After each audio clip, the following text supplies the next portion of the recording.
They say opposites attract. Well, how about these opposites? Daddies and sons. You're listening to Daddy and Son. A podcast where we explore the dynamics of daddy and son relationships, multi-generational views, and everything else in between.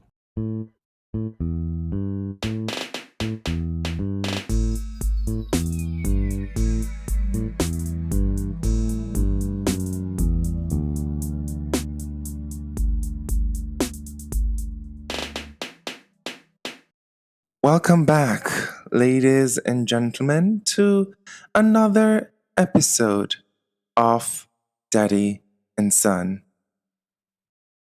How are you doing this week, Norm? Good. I can't believe I'm not holding a microphone. Oh, so for those of you who are listening in, let me explain. So we upgraded. We Yes. got wireless mics now. Wow. We were holding these clodhoppers like we needed two hands for. Yeah, like we have like podcaster mics, like the big heavy duty ones that has like the noise monitoring and feedback cancellation. But these wireless ones aren't too bad, and I must say I'm just testing them out. So if the audio quality sounds a bit different, it sounded perfectly fine last week, so I listened to it this morning. Okay. I didn't notice any difference. Mind you, I'm not an audiophile. Is that the right word? An audiophile? An audiophone? An audiophile? So with that being said, we thank you for your continued listenership and your patience with us as we try to straighten out this cheap and cheery show. We're not trying to go too straight with it now, are we? How's your week been?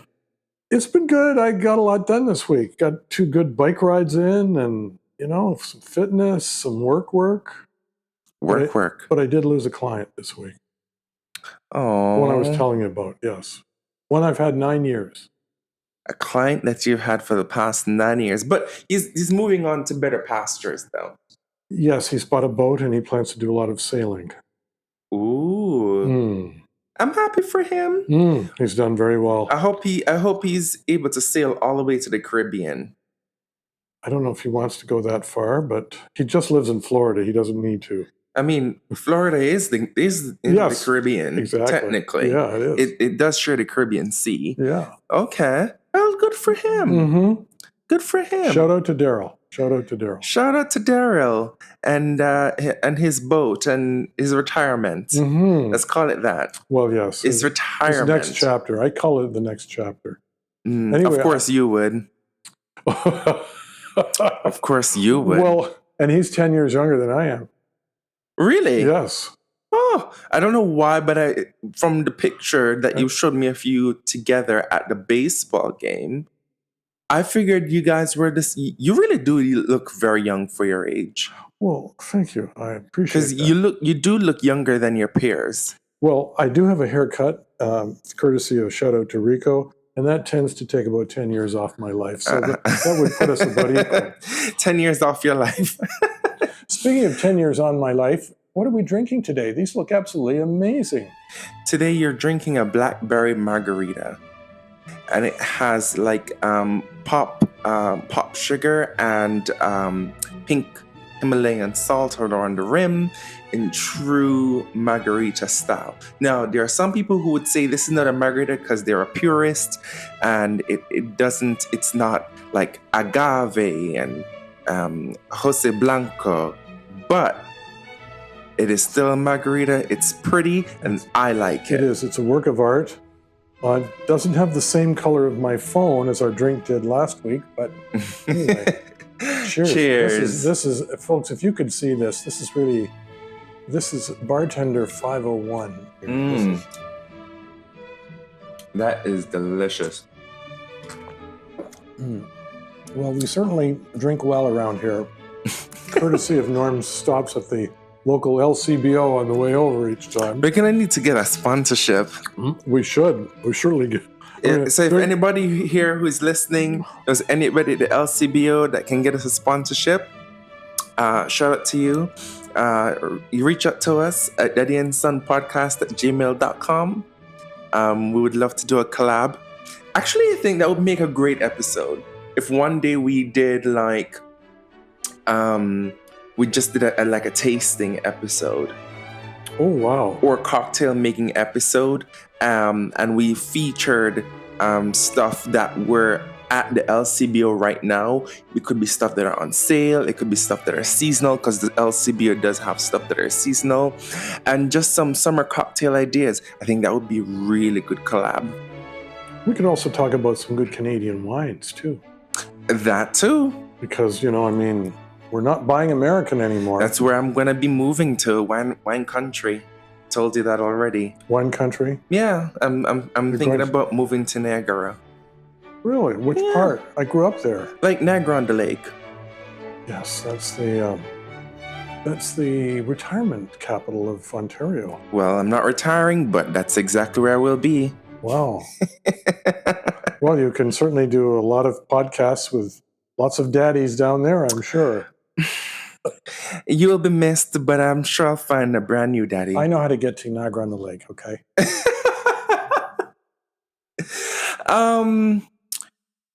Well, you haven't asked, but for me this week, Just about to. I had quite the week. I went to a music festival the day after you saw me last week. Mm-hmm. Called Veld. And where was that? Downsview Park. It's like an EDM music festival. Up the old airport. Oh, wow. And when I tell you... How did you get there? How did you get there? That's a chaos to get there, I heard. Well, I just took the GO train. I took the GO train from Union, and it's one stop. If you take the Barrie line... Oh, really? It's the first stop on the Barrie line. No, okay. So it's only like a 16-minute train ride. Okay. Pretty quick, pretty easy. Now, the problem was with all the dust. Plus, I don't know if everyone... And sorry, I should explain. This week is a Shoot Your Shit episode, folks. Yeah. So for those of you who are not fans of the show, or you're new to the show, you're a first-time listener, or you don't know, that typically every 4 episodes in, we have what we call a Shoot Your Shit episode, which is an episode where we just talk about what's going on in our lives, talk about what's on our mind. Which is really how we used to talk when we would get together anyway. We didn't have a script. The true essence of the nature of the podcast. We're getting back to basics. That's what we should call the podcast. Back to basics. Daddy and son shoot the ship. So it was a little bit much for me, to be honest. The dust, plus for those who are not in Canada, maybe not know. So we've been going through a really bad AQI right now, air quality index. Right. Yeah. No. It's and that is due to a lot of the Canadian wildfires that's happening up north. It's so this. And we'll talk about that in a moment, because... but it wasn't a particularly hot day, as I remember. Like, tomorrow's going to be... Oh, no, it was like 34 degrees. Oh, was it? Week. Oh, yeah, it was hot on Saturday. It was hot. It didn't seem that hot. It was hot. And it was Caribana down by the lake. Yeah. So it's probably cooler there. And there are over like 400 active wildfires happening in between Northern Ontario to Manitoba. But... all that smoke is going down into northern US, all the way down. I had a client in Connecticut who was complaining about it to me on Meets Chat at work this week. So it's we are all embattled, Norm. It's affecting us all. And the Americans are complaining about Canada sending them wild smoke. As if we could do anything. It's not our fault. Exactly. If they would pull them up, I'm going to use a very common term that you conservatives love to use. If they pull them out themselves up by the bootstrap and do their part, and not pull out the Paris Agreement, maybe we could have a solution to the climate crisis. But oh well. So dream on, pal. Exactly. I'm gonna use the same term that you said to me when I said we should be focusing on the climate crisis. What do you want us to do about it? Well, we got climate change. Sure, I got climate change. What are you going to do with 1 million acres of forest in the northern Ontario, California, or Arizona? Look at the Grand Canyon. Look, it's burning there too. Like it's. What's burning in the Grand Canyon? The rocks. The trees. Oh, you're so funny. No, they're spared. So no, between the air quality and all the dust at Downsview Park, I was struggling. It was so bad, Norm. Like literally by the end of the night, my chest was so tight, and I was when I blew my nose, like this is beep beep. Yeah, folks, imagine a scene you don't want to look at or listen to. It was literally black. Oh my goodness. It was black. The mucus was black. And I'm not even, you know me, I'm a black man, so I'm not going to exaggerate when I say it was black. I came home by the grace of God too, and I had a fever all night straight into Sunday afternoon. Holy hell. I don't know how people do it, and it's a 3-day festival, and I only went for 1 day. I don't know how people do it for 3 whole days. No amount of drugs or alcohol could get... You'd have to pay me to go to Veld. So who are the singers there? It's not singers, it's DJs. Okay, so it was... Like, but world-renowned DJs. And the music they were playing was from what era? This current era. Oh, okay. Yeah. So it's dancing and stuff too? Yeah. Mm-hmm. Okay. Like EDM stands for electronic dance music. Okay. See, I have to be honest with you. I was watching baseball last weekend. Baseball, not tennis? Not tennis. Congratulations to Canada for taking home in the Canadian opening, taking home the gold. We salute you.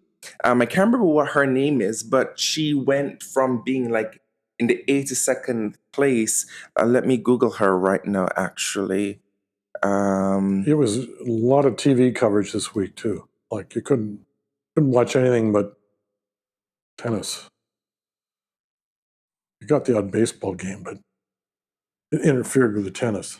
Her name is Victoria Mboko? Mboko. Yeah, that name I remember. Victor Mboko went from being like a nobody to a somebody overnight. That's amazing, isn't it? I know. Amazing achievement. Shout out to Black Excellence. Oh. Beautiful black girl. I've never really been into tennis, but I remember just being at the gym and I saw the match and it was so intense. I stopped what I was doing and I watched the match all the way to the end before I went to the showers. It is a hard sport. It's. I don't know if it's because she was a black woman that I saw as like I was rooting for her, especially since like Serena Williams is now retired. I don't know. I was just she's the new Serena. She's the new Serena, and she's Canadian, so I'm double even proud of her. Has there been much U.S. coverage of this? I mean, I'm not sure. But I wouldn't be surprised because it doesn't fall into their DEI quota. I don't think I have any DEI quota anymore. Since Mr. Trump came along to screw up the world. I don't think it falls within their DEI quota. Speaking of Mr. Trump, do you know that this week they're off in Washington? And the congressmen and senators are going home to their districts. Yeah. They decided to... And they're getting an earful from their constituents. They decided to go off, sneak off for the summer because they don't want to vote on the Epstein files. Mm-hmm. Well, if you want to check out a Google search, Congressman Mike Fleet from Nebraska, the town hall booed him. It was on... Oh, I saw that. Did you see that? It was on Stephen Colbert. Asking them, so what nobody should be getting free health care. Do you want a 20-year-old who doesn't want to work getting free health care? Everybody else. When it was, yes! When I tell you, you literally saw in his face, you could literally see the spirit leave his body. That was beautiful. He was shooketh. He was like, I can't believe these people are coming at me like this. And these are his people. That's right. These are his people. This is the red of the red. Not communist red, Republican red. I was here for it. I said, you know what? Things are changing. And the people have spoken things. Because here is the truth of the matter.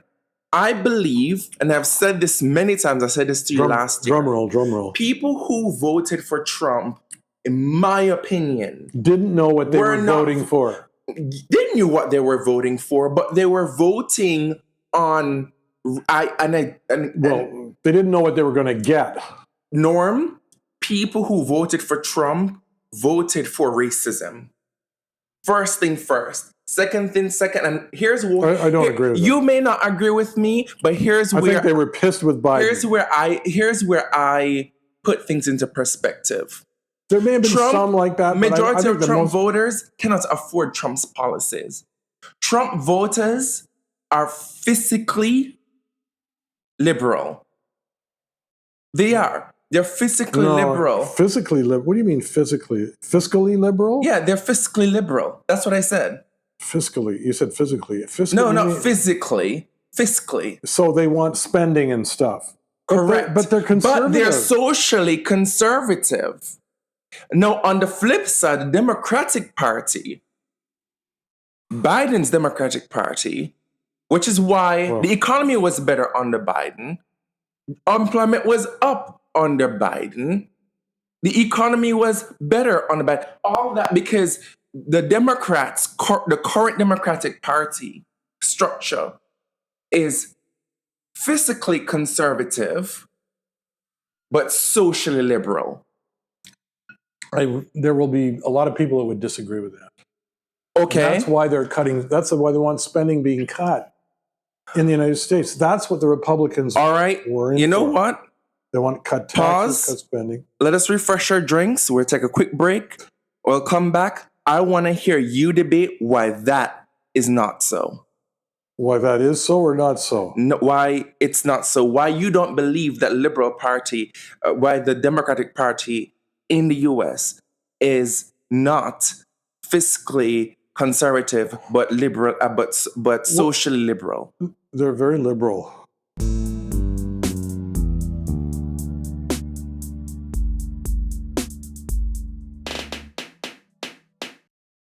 And we're back. We're back.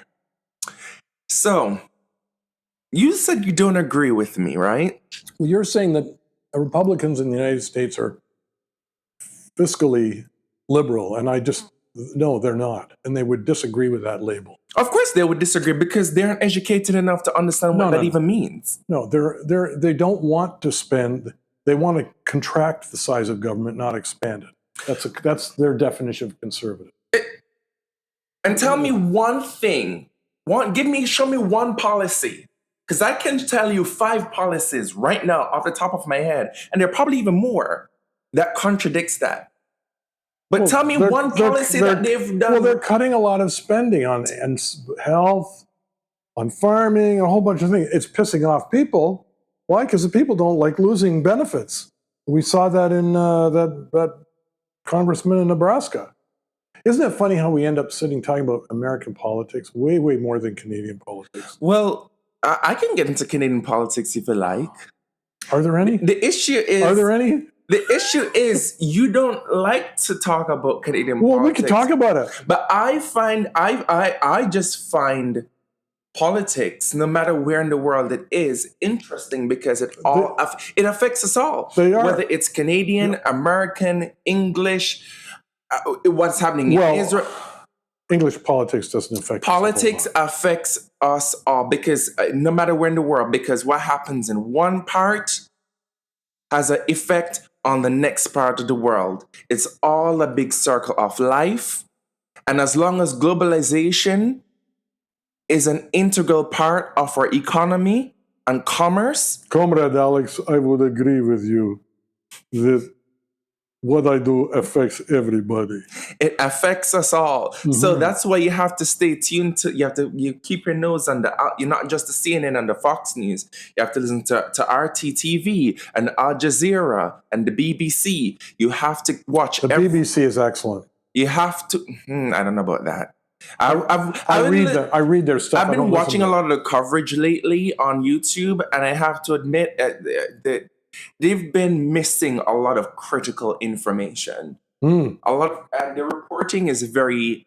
I think you should take that up with your next trip to the UK, don't you? It's the reporting. I don't think it's as in depth as I believe it could be, and again, that is why I pay attention to everything. I pay attention to RT, Russian TV news. I pay attention to you pay. Oh, really? Do you learn very much from Russian news? Yeah, you learn about what Comrade Putin wants to tell you. Because you need to know what the other side is saying to their people. It's important. You can bet they're not telling them the truth. But and you'll be surprised. They cover maybe not. On what you see, they're biased on things that affect them. Yeah. But their coverage of international news is very accurate. It is very accurate. Comrade Alex, I think you should become an honorary Russian correspondent in Canada. Stop. Why not? They could use, They would. You trying to get my security clearance? Well, they would check the DEI box for sure.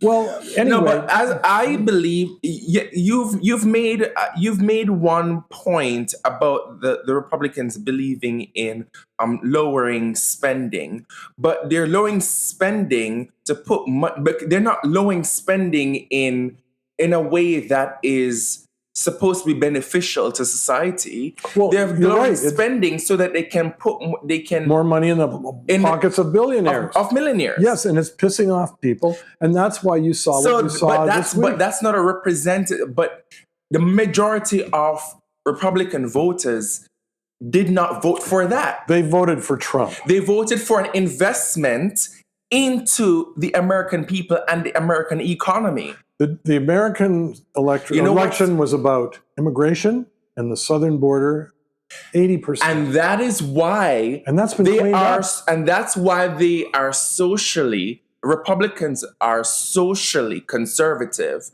but fiscally liberal. Fiscally. F-I-S-C-A-L. Fiscal. Yes, fiscal. Yeah, fiscal, not physical. I didn't say physical, I said fiscal. An experienced politician here. Folks. Anyway, you're just making fun of my accent. No, your accent's fine. It's the word you're choosing. But anyway, ladies and gentlemen, as you can see, we have very active and interesting discussions. No, but hold on. Think about it. As I think about it, they are very they're pro-life. They're anti-abortion. They are anti-trans, anti-LGBTQA+. They are everything is woke. Everything is this. Everything is that. Those are all social issues that they voted on. But these are the same people that depend on SNAP. They depend on food stamps. They depend on agricultural assistance. Yeah, they're getting screwed, aren't they? They depend on child care assistance. They depend on Medicaid. So they're learning that they're not getting it from Trump. All the things that they are depending on, or have had in the past, are stripped away. Those things are all social issues. Those things are all... Well, they're also fiscal issues. And not only are they social issues, but they are results of socialism. So what you're saying is, and I think I agree with you. Am I lying? What you're saying, isn't it not? They are becoming more... They're understanding the advantages of liberal economic policies. Correct. When it benefits them, and when the things are taken away that they used to have, so which makes them fiscally liberal, and because those are what you like to call pocketbook issues. And they're getting pissed at Trump for that, and that's causing him problems. Isn't that what you call pocketbook issues? Many issues. Yes or no? All issues are pocketbook issues. Not all issues are pocketbook. Well, not all of them, but ones that affect your bank account are. How's that? How's that for a nice slippery answer? So you're giving me a very politician answer. Well, that's why in a career you got to admit I deal with a lot of them. I am telling you. I wrote to 3 ministers. I wrote to 3 ministers today in my work. Soft skills. You flexing those soft skills that it needs to be a lobbyist. Well, there have to be soft skills, and that's part of the job. Yes, good soft skills. Everybody needs good soft skills. I think I would make a really good. I think I would make a really good lobbyist. I really do. I don't doubt that. I am like a dog with a bone. I have. You need you need some smoothing around the edges. But I'm highly analytical, and I know how to blackmail. I think I'd make a lobbyist doesn't blackmail. Well, not you, but I'd be that kind of lobbyist. I'm just playing. People are listening. I'm just playing. This is very typical. This is a very typical dinner conversation between the two of us. But speaking of, Trump voters and racism, and the U.S. this week, well, April 5th. This is August. 5th. But April. Not April. August 5th. Yes. Last year, a monumental event happened. A monumental event that brought Black people together all across the world and made us proud. And this event was known and coined forever as the Montgomery, Alabama Brawl. Do you remember this event? Well, I remember the 1960s in Montgomery, yeah. Well, let me take you back to last year. So last year, there was a bunch of, let's call them what they are, racists, who had their boats parked. There are many of them in Montgomery, Alabama, honey. I would not be surprised. They had their boats parked, right? And they were in a particular area of the ravine where they're not supposed to be parking. They parked the boat. They were off to a bar drinking, and a ferry called the Tubman, ironically, named after Harriet, was coming in but could not come in because these people were parking their yacht where they weren't supposed to park it. Oh, I see. And so the port authority, which is a Black man, went to talk to them and say, hey, you need to move your boat. And they decided to fight him. Oh, wow. Fight him for doing his job. So as about 6 or 7 of these white people start fighting this one port authority guy, a bunch of other Black people who were on the boat jumped off the boat, swam across the ferry, swam across. Really? I haven't heard this, by the way. Where have you been living? Toronto. I don't live in Alabama. The Montgomery, Alabama Brawl is one of those things that it's so iconic. Like, people are like, it should be a national holiday. What do you mean? I can't say that I've heard about this. It was massive. It was and that chair, that folding chair that was used by another Black man to I'm going to look this up as you're talking. I obviously missed this in the news. I'll have to show you a video afterwards. It was obviously not on CNN or MSNBC. It was everywhere. What do you mean? I confess I missed it. I mean, it was not everybody knows every piece of news. If you see it, you will recognize it. What do you call it? The Montgomery Brawl? The Montgomery, Alabama Brawl. It was everywhere. Montgomery, Alabama Brawl. Are you asking Siri? I am. Folding chair. Oh, there it is right there. Yes! Well, we're going to do some reading Which tonight. happens to actually be invented by a Black man. So everything came full circle that day. When I tell you, it went viral, and it was such a symbolic. 2 years. It's 2 years since it happened. Oh, okay, I thought it was last year, but time flies. Yeah, for sure. But it's the anniversary of the Alabama Montgomery Brawl. So, shout out to Black people. Shout out to every buddy who is, having a barbecue today and celebrating the Montgomery, Alabama Brawl. You know what I'm going to bring someday when I come down here? What's that? I'm going to bring a book I have on the civil rights in the 60s. And the March on Montgomery, the Selma riots, Martin Luther King, huge history. We're having history is repeating itself because bitch ain't learning. People aren't learning, and we need to call out racism when we see it now. It's still there. And we need to start beating white people when they... we need more cooperation and understanding between black and white. We need to start beating white people when they bring blatant racism in front of us. We need to. We absolutely need to, because people aren't learning their lessons. Well, that you're not agreeing with Martin Luther King, who said he didn't support violence. Different times. Well, I don't know that. Martin Luther King had a dream, and it has remained what? A dream. Well, I think if you go to Atlanta, and now we need to wake up. No, hold on. Because that's apparently being woke. Go to Atlanta. Being awoken is a bad thing. So I'm sorry. We need to stay asleep. Go to Atlanta. We need to stay asleep. The black folks have done very well in Atlanta. Mm-hmm. That is the Mecca. That's their Wakanda. that's their Mecca. That's the black Mecca. Have you been to Atlanta? I've never been to Atlanta. No. You should go. That is where. Not when Trump is in office. Once he's left, it's still a good place to be, because a lot of Atlantans. Listen, Atlanta's a very democratic. I don't know. I don't want to be. I don't want to be snatched by ICE. Georgia is kind of like, it's red and around the edges, and it's blue in the cities. And Savannah. Anyway, I've been to Atlanta. I love Atlanta. It's a great city. Red around the edges, blue in the center. Yeah, that's kind of it. Mm-hmm. Isn't that a good analogy for? I like that. I like that kind of lollipop.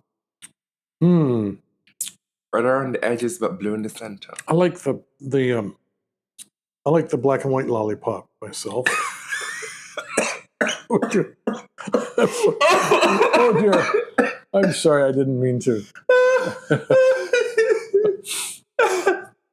No. Are we having? Do we need a moment? I just want to, take a moment to just celebrate black people, because they did us. The people in Montgomery, Alabama, last year or 2 years ago did us proud. They did us proud. It's very rarely that we all come together on an issue, but that one was deserving. And black people everywhere celebrated that moment. And I think moving forward, if you are a white person, and I'm speaking, as I'm looking you directly in the eye, Norm, I am also hoping this will reach through the airwaves of the ears of every white person that listens to this podcast. If you see a black person in your life being treated unfairly, or even if you don't know the person, or a minority generally, we have lots of other minorities in Toronto. Or I'm not even just talking about Toronto per se. Yeah. But you know how many times it really hit me? Because the other day, as an example, I was coming out of my Uber, right? Yeah. And Uber guy was giving me like a hard time. Why? And because he didn't want to drop me off where I asked him to drop me off. And we're arguing back and forth, and I'm saying to him that is not our complete ride. And this white lady just walking around the corner with her dog doesn't know me from a can of paint. And she starts arguing with me and cussing out the Uber driver as well. And that is how it's supposed to be. She cussed out the Uber driver? Yes. Well, that's good. He sounds like he was a jerk to me. He's a jerk, but that is how it's supposed to be. When white people are singling out minorities, especially black people, making their life harder, making things uncomfortable for them, white people need to step up. Let me ask you a question. White people have an obligation. I'm talking about good white folks. Good white people have an obligation to step up and say something. Well, we do. Don't be silent, because silence is complicity. Do you experience on a day-to-day basis or regular basis racism yourself? No, but I'm inside. I live in a bubble. I work from home. But you experienced some difficulty on this Uber trip. I experienced it. Do you think it was because of racism or just because it was? No, I think it's racism. I don't think because it doesn't affect you, Norm. No, you may not understand. You may not. No. But I'm telling you, and you're listening. But I'm telling you that because it's not something that you are seeing, but right now, especially with what is happening and the dog whistles that are coming from the United States right now, a lot of people are taking it as open season to show them true self, to show their true selves. I would say that if there's any racism in Toronto right now, it's directed at the Indian population more than the black population. I think. Would you agree with me? I think it's one for one. I think it's equal. I think it just it manifests itself in different ways. Well, I think that there's a real issue about immigration here right now, and I think that's got some people pissed off that we've got too many immigrants in Canada. But I think that's different from racism. But I don't believe that we have too many immigrants in Canada. I genuinely do not believe that we have too many immigrants in Canada. But this is what happens when white people start to feel uncomfortable when they walk down the street and don't see enough people who look like them. Well, I don't believe, and I've said this before on this very podcast, the issue that we have is not an immigration issue. The issue that we have is an infrastructure issue. Well, in order to address the slow development of infrastructure, we should temporarily, as the government is doing, slow the immigration. I don't believe that slowing immigration is going to do anything for infrastructure in this country. The issue with slow growth of infrastructure is high interest rates. And the higher turnover of infrastructure is a problem that has to do with corruption. Well, it's high interest rates. Sure. And it's also it's also corruption. Corruption. Well, there's corruption everywhere. So what does that have to do with anything? So you saying corruption everywhere is supposed to make it okay? That's irrelevant. Corruption is It is not irrelevant. It is very much relevant. From a policy point of view, we have a mismatch between available housing and transportation infrastructure and people. Oh, really? We have to restore the balance. So if it's some corruption in the system? If it's not corruption, then how is it? You know what? You'll always win an argument. You know why? You talk more and louder, and I will let you win the argument. Oh, so really? Carry on. Yes. That's the definition of wins an argument. Who talks the most? Really? That is the historic definition. Okay, so when you can't answer my questions, then you're. What's your question? When you can't answer my questions, then your resort is to insult me. No, I'm not insulting. By telling me that I'm loud and I talk too much. Well, you do talk a lot, but you talk loud, and the person that talks the most has the most points. Okay. All right, then tell me then why it is not corruption. What was your question? Because your response is corruption is everywhere, so it's immaterial. Well, I don't think it's that is not an answer. That is a non-answer. The issue is, then after that, you go to insult me to tell me I'm not that I talk too much and I talk too loudly. I'm not insulting. So then, what value are you adding to the conversation other than telling me that corruption is everywhere and that I talk too loudly? Right. Please go on. You said you're talking too loudly. You don't need to hand me your microphone. I have one right here. This is my interviewing skills. Let me give you an example. We've talked about shoot the shit. I've had two people tell me this week. Mm-hmm. They went into an interview. The person doing the interviewing was Indian. Okay. And they knew right away, I'm not going to get this job. Why? Because they're hiring their own.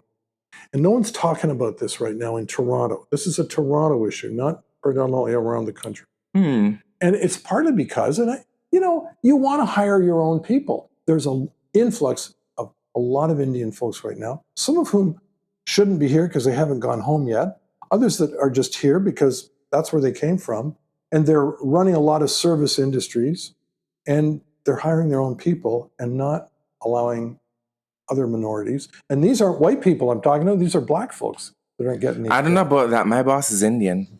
Well, you're lucky. I'm not lucky. I'm talented. Next question. Thank you. And that is the trick. And even when you're talented, you might not get the job.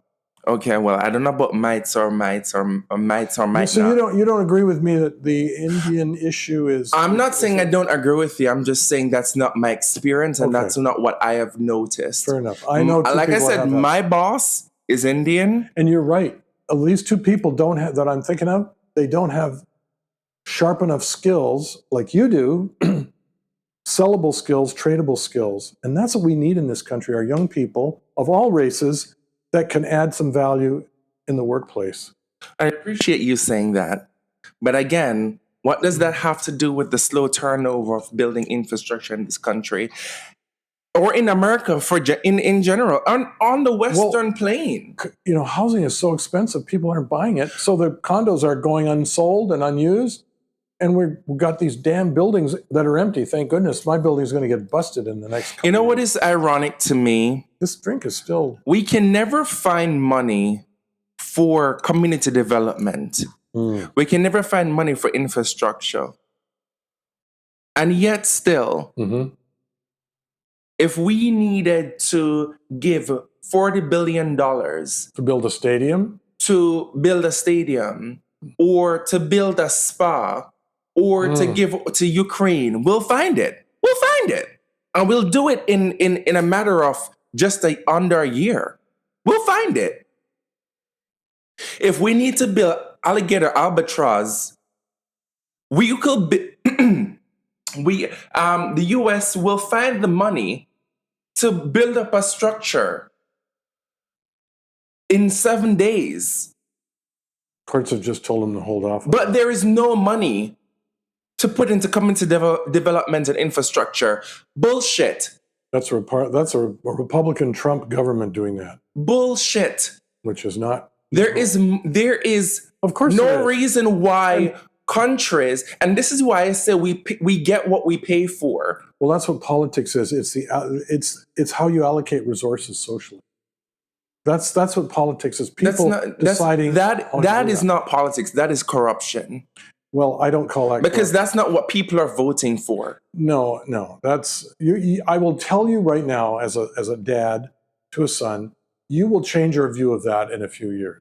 No, I don't think I will change my view when I see you don't like that system, because it appears to be wrong. In a lot of ways, it is wrong. I agree with you. It's not corruption. People aren't doing this. They're voting for what they want rather than what we you get want. What we pay for as a society, because we're very individualistic. I don't get what I pay for. We're very individualistic as people. There's no reason why a country like Japan would have an earthquake. A whole bridge will be demolished overnight. And by the end of the week, it's back up and functional. Meanwhile, it's amazing. We're taking 2 generations to finish the Eglinton line. We're not good at that, are we? We're not good at building. So I'm sorry, I don't agree. There's no reason why in parts of Eastern Europe and Asia they've had high-speed rail since the 60s. We do not build infrastructure, especially transportation infrastructure. And we're just having conversations about it. I'm sorry, I don't agree. And the problem is people are densely populated because the infrastructure that we have developed forces people it wasn't developed fast enough, was to it? live on top of each other, because that's where they have to go if they don't want to be in a food desert, or they need to have economic opportunity because that's where the jobs are, or this or that, or whatever the case may be. The issue is not immigration. Canada is severely underpopulated. The issue is infrastructure. It's policy. Ladies and gentlemen, I think you should run for office. It's a bunch of bureaucratic bullshit. You are passionate about a lot of stuff. How are you going to channel that?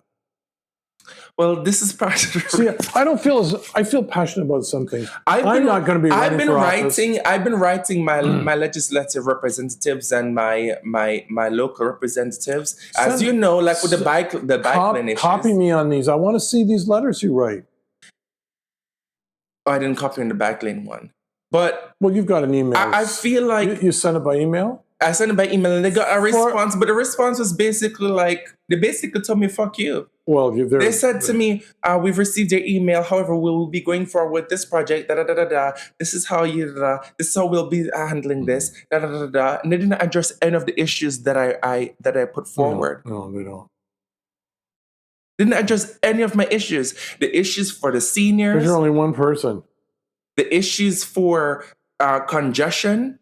The issues around the environmental impact. The issues around businesses struggling because of the closures. You should be going to politics, my friend. None of those issues were addressed. And if you just go down to the pub across the street and just talk to the manager. I was talking to the owner of Scotland Yard the other day while over a pint of Guinness. And he was telling me how much it has the closure on King has affected them. The closure on King? What's been closed? King and Church. Oh, is that closed off? The whole thing? Yeah. It's been closed off for weeks now. I noticed the King streetcar diverting. It was on Queen up near York. So that's why it was diverting. It's been closed off for weeks now. So you live downtown. Okay. Interesting. And he said that's impacted his business. It's impacting the business. And I see it because usually that area is packed. But they're making some improvements there that are necessary for the whole. But why are they taking 2 seasons to complete the improvements? That is a good question. And why are they taking 20 years to build a bloody long LRT? We don't know the answers to these things. Bureaucracy, policy, and corruption. Well, it may be some corruption. I think it's. And again, I think it's incompetence. We get what we pay for. I think it's incompetence. We get what we pay for, and that is why I believe that people in government needs to be paid more. Oh, if they're paid more, we will attract higher candidates. Yeah, let's start with fewer people first, and then pay what's left more money. We got too many people right now earning money. But then you'll attract better people, more qualified people, more efficient people. Would a 72-year-old be allowed to apply? Honey, I don't think you qualify. I don't think you're qualified. Well, I certainly lobby people. You work in the lobbyist industry for a while, and we haven't seen any changes. You're fired. Yeah, that's true. I think you had the final word on that one. Oh, speaking of winning arguments, that was the one that killed it. That was the home run. As we wrap up today, do you have any final words you want to give to the people? Yeah, you hit the home run on that. But you know what? Your views on the world change as you get older and you have more experience. Is that right? Yes. And in a few years, you're going to be listening to this and thinking, did I really say that? I hope you're, if I get to your age, how old did you be? 120? If I'm still here, who knows? Technology, what are you, 30, 40, science. How would I, if you get to 72, how old would I be? Yeah, I'd be over the century mark by that point. Yeah. Science may keep you alive. We don't know. You could be like, look at the Rockefeller. He's never dying. So, I thought he had, but anyway. So, and Rupert Murdoch, he's never dying. Don't you like the fact that Trump is suing him? Oh, well, do you know what? I think Rupert should sue Trump. And it's about time that Trump goes after someone who has the weight and the money to fight back. Go ahead and sue me. Try it. Let's go. You can't do anything to me. Squabble up. I'm here for it, and I love it. I love this white and white crime, and I cannot wait to see it played over the next couple of years. With that being said, one final announcement. We're going to be taking a break for a couple weeks. We're taking a quick little summer break, and then we'll be back at the end of September. And we want everyone to just go ahead, listen to all the episodes that you haven't listened to. We've had some gems over the rainbow. Go listen to that. We've had some really good episodes. Please go back and listen to some of our older episodes. Thank you for continuously supporting the show, and like and share it with your friends. Yes. Push it out there. Push it out there. Push it real good. And with that being said, I want to thank you, gentle listeners, for listening to today's episode. And if you made it all the way to the end, follow us on Spotify, Apple Podcasts, and subscribe to our YouTube channel, Daddy and Son Podcast. That is at Daddy and Son Podcast. We are also now available on iHeartRadio, so go download the free iHeartRadio app and support the show. And if you have any questions for Norm or me, you can send them over to daddyandsonpodcast@gmail.com.